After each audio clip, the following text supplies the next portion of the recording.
কবর প্রতিদিন ডাক দিয়ে বলে আনা বাইতুদ দুধ।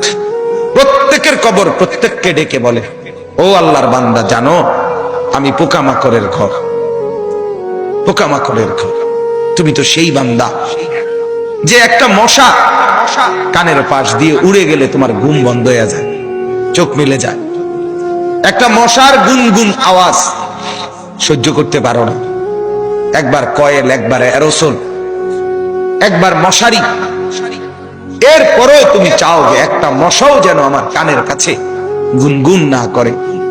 তো 5 ঘন্টার ঘুমের জন্য, 6 ঘন্টার ঘুমের জন্য বান্দা এই যত্ন নিলা, অনন্তকাল কিংবা বছরের পর বছর কবরের যে ঘুম দিবা, পড়ে থাকবা সেই ঘরে, পোকা মাকড়ের ঘর, সেই ঘরে তুমি ঘুমাইবা কেমনে, থাকবা?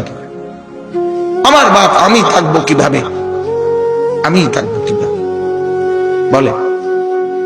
ভাবেন, আমিও ভাবি, আপনিও ভাবেন। উসিকুম ওয়া ইয়া, আপনাকেও বলছি, আমাকেও বলছি। এই এখন ঘরে গেলে আমরা সবাই ল্যাপ আর কম্বলের নিচেই তো শুয়ে যাব বাপ। কিন্তু একবার ভাবেন তো, যার মা কবরে, মার কবরে ল্যাপ কম্বল আছে কি? যার বাপ কবরে আছে এই মুহূর্তে, বাপ আপনি ভাবেন তো। আমার এক পরিচিত মানুষ একতলা বাড়ি করছে ঢাকা, 4.5 কোটি টাকা খরচ করে, শুধু একতলার মধ্যে খরচ করছে। কিছুদিন আগে ইন্তেকাল করছে। ছেলেরা, তার গ্রামে জানাজা হবে পরের দিন দুপুরে। সন্তানরা ওই শেষ রাতটা হাসপাতাল থেকে লাশটা বাড়িতে আনে নাই, ওই 4.5 কোটি টাকার বিল্ডিং এ রাখে নাই, হাসপাতালেই রেখে দিছে। পরের দিন ওইখান থেকে অ্যাম্বুলেন্সে করে এরপরে গ্রামের বাড়িতে নিয়ে দাফন কাফন করে দিছে। এখন এটা তো করোনার কালে নাই, এখন ইদানিং 10, 15, 20 দিন আগের কথা। কি সাজাইলেন, কার জন্য সাজাইলেন, কি বুঝলেন, কি ভাবলেন? আপনি ভাবেন। এজন্য কবর প্রতিদিন বলে, বান্দা তুমি কেমনে থাকবা? অগণিত পোকা মাকড়, অগণিত পোকা মাকড় তোমাকে ঘিরে ধরবে, কেমনে থাকবে? কবর বলে আনা বাইতুল ওয়াহদা, আমি একাকী ঘর, একাকী ঘর। ও আল্লাহর বান্দা, আমি একাকী, ডানে বামে কাউকে পাবা না। পৃথিবীর সবচেয়ে বড় যন্ত্রণার নাম হলো একাকিত্বের যন্ত্রণা, একাকিত্ব। পৃথিবীর সব সম্পদ যদি কারো ঘরে থাকে, সুখের উপকরণ থাকে, কিন্তু স্ত্রী নাই, ছেলে মেয়ে নাই, আপনজন কেউ নাই, ওই ব্যক্তি একাকিত্বের যন্ত্রণার সামনে গোটা পৃথিবীটার সব উপকরণ তার সামনে তুচ্ছ। আল্লাহ তাআলা বলতেছেন, ইরশাদ করছেন সূরা মুলকের 23 নম্বর আয়াত, কুল হুয়াল্লাযী আনশাআকুম। আল্লাহ তাআলা আমাদের প্রিয় নবী সাল্লাল্লাহু আলাইহি ওয়াসাল্লামকে লক্ষ্য করে বলেন, নবী আমার, বন্ধু আমার, আপনি বলে দেন। কাকে বলবেন? আপনার উম্মতকে, আমার বান্দাকে। এরা আপনারও উম্মত, এরা আমারও বান্দা। আমি তো আপনার কাছে নাজিল করে বললামই, এবার আপনিও বলে দেন যে আপনারও কথাই তা। তো যখন আপনার বান্দা, আমার বান্দা বুঝবে যে এই কথাটা আল্লাহরও কথা, আমার রসুলেরও কথা, তো এরপরে তার আর প্রত্যাখ্যান করার সাহস হবে না, হিম্মত হবে না। কারণ আমি প্রত্যাখ্যান করব কেন? আমি মুসলমান, আমি মুমিন, আমি আল্লাহর কথা ফিরিয়ে দেই কিভাবে? আমি রাসূলুল্লাহ সাল্লাল্লাহু আলাইহি সাল্লামের কথা ফিরাইয়া দেই কিভাবে? আর ফিরাইয়া দিলে আমি মুমিন থাকি কিভাবে? কথা বলেন বাপ। এই পৃথিবীতে ইনসাফের দাবি, বিবেকের দাবি, আমরা যারা মুসলমান পরিচয় দেই, আমাদের জিন্দেগীর সবচেয়ে বড় দাবি হলো আমাদের জন্য উচিত আল্লাহ এবং তার রাসূলের কথাকে গ্রহণ করা। কিন্তু বড় আফসোসের ব্যাপার হলো আমি আপনি সবাই সবচেয়ে বেশি প্রত্যাখ্যান করি আল্লাহ এবং রাসূলের কথা।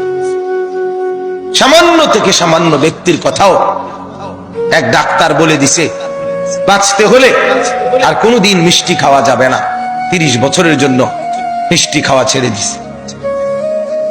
এক ডাক্তার বলে দিছে বাঁচতে হলে আর চিনি দিয়ে চা খাওয়া যাবে না, আজীবনের জন্য ছেড়ে দিছে। আমাকে বাঁচতে হবে।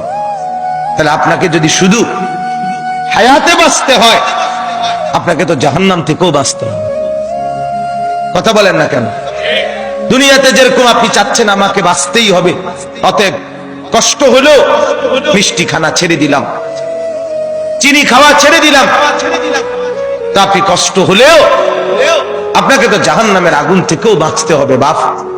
তো সেই জাহান্নামের আগুন থেকে বাঁচতে হলে আল্লাহ এবং তার রসুলের নিষেধগুলোও তো ছেড়ে দেওয়া উচিত, গুনাহ তো ছেড়ে দেওয়া উচিত বাপ। আফসোসের বিষয়, একই ব্যক্তি নিজের এই সাইড বোঝে ওই সাইড বোঝে না। এটা কি বোকা? এটা তো বোকা ছাড়া আর কিছু না বাপ। আল্লাহ তাআলা বলেন, বান্দা তোমরা তো ভালোই বুঝেছ দুনিয়ার জীবনের উপরের অংশ, কিন্তু তোমরা ভুলে তো গেছ তোমাদের আখিরাত। আখিরাত আমি বলি অনেক সময় উদাহরণ দিয়ে, এই যে এই কাগজটা 4 কালারের, এটার এই পৃষ্ঠাটার মধ্যে দেখেন তো অনেক ডিজাইন করছে, অনেক ডিজাইন, 4 কালারের ডিজাইন, চমৎকার করে এই পিঠ সাজাইছে। কিন্তু এই পিঠ খালি, এই পিঠেতে কোনো কিছুই না, সাজগোজ। তো আল্লাহ তাআলা যেন বলছে, বান্দা মাটির উপরে তোমার যেই ঘর, সেই ঘর তো খুব সুন্দরভাবে সাজাইলা, ইট বালু সিমেন্ট, ময়মনসিংহ থেকে বালু আনছো, সিলেট থেকে পাথর আনছো, 1 নাম্বার ইট 1 নাম্বার বালু, এরপরে টাইলস, এরপরে খাট পালং sofa furniture, fridge AC, dining table, চায়ের কাপ, কাচের প্লেট, লবণের বাটি, অত্যাধুনিক সাজে পুরা ঘরটা সুন্দর করে সাজিয়েছ। বান্দা এই পিঠ তো খুব সাজাইলা, তো তুমি কি জানো মাটির নিচে তোমার আরেকটা ঘর আছে, সেই ঘরের নাম তো কবর। আমার বান্দা, আল্লাহ যেন বলছে, আমার বান্দা মাটির নিচের ওই ঘর, সে ঘর সাজাইবা না, সেটাও তো তোমারই ঘর। কি ভাই, শেষ বেলায় আমার বাপ, আমার ভাই, আমার বন্ধু, রাত অনেক হয়েছে, আমি ইচ্ছে থাকলেও লম্বা করতে পারবো না ভাই, আমারও ফিরে যাইতে হবে, কুমিল্লা ক্যান্টনমেন্ট যাইতে হবে। আমি আজকে গত শুক্রবারে বের হয়েছি, এখনো পথে পথে আছি, বাসায় যাই নাই, আজকে 5-6 দিন। তো আমি বলতে চাচ্ছি আপনাকে এই কথা, মাটির নিচের ওই ঘর, সেটা আপনারই ঘর, সেটা আমারই ঘর বাপ। সে ঘর সাজাবেন না, সে ঘরে এভাবে ভুলে গেলেন, এভাবে ভুলে গেলেন। তো এই জন্য বলি, এটা যেন এমন মাটির উপরের এই ঘর যদি খাট পালং আর সোফা দিয়ে সাজে, আল্লাহর কসম মাটির নিচের আপনারই ওই ঘর সাজতে হলে জিকির আর তাসবিহ তেলাওয়াত লাগবে। এই ঘর সাজবে খাট পালং দিয়ে, ওই ঘর সাজবে জিকির তাসবিহ তেলাওয়াত দিয়ে, আল্লাহ তাআলার গোলামি দিয়ে। প্রতিটা সেজদা ওই ঘর সাজিয়ে দেবে, প্রতিটা জিকির ওই ঘর সাজিয়ে দেবে, প্রত্যেকটা বন্দেগী আপনার কবরের ঘর সাজিয়ে দেবে। কবর প্রতিদিন ডাক দিয়ে বলে, আনা বাইতুদ দুধ।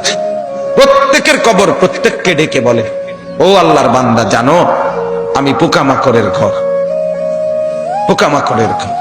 তুমি তো সেই বান্দা যে একটা মশা কানের পাশ দিয়ে উড়ে গেলে তোমার ঘুম বন্ধ হয়ে যায়, চোখ মেলে যায়। একটা মশার গুনগুন আওয়াজ সহ্য করতে পারো না, একবার কয়েল, একবার অ্যারোসোল, একবার মশারি, এরপরেও তুমি চাও যে একটা মশাও যেন আমার কানের কাছে গুনগুন না করে।